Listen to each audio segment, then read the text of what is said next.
click that box right there, the auto kit box.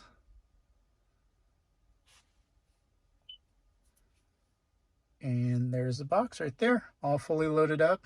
And then I'll go ahead and mess around with it a little more and then get back to you guys.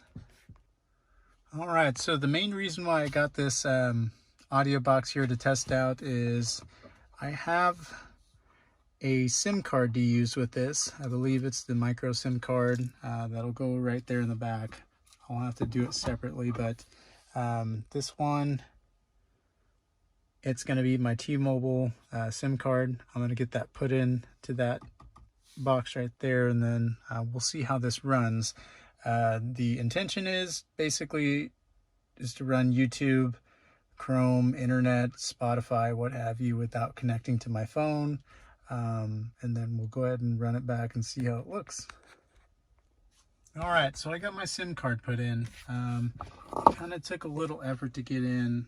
I had to wedge it in there with something very skinny, using my pocket knife, but it would not just kind of click in, even using my fingernail to push it in. I needed to have something a little skinnier to wedge it in, but it does have like a spring release in there, so it should be no problem getting out.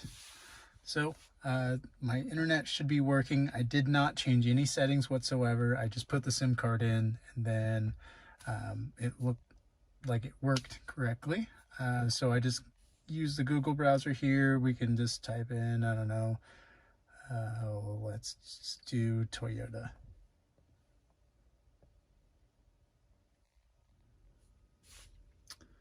Right there. So the browsers work, vehicles for sale. Definitely can't afford that right now due to today's market.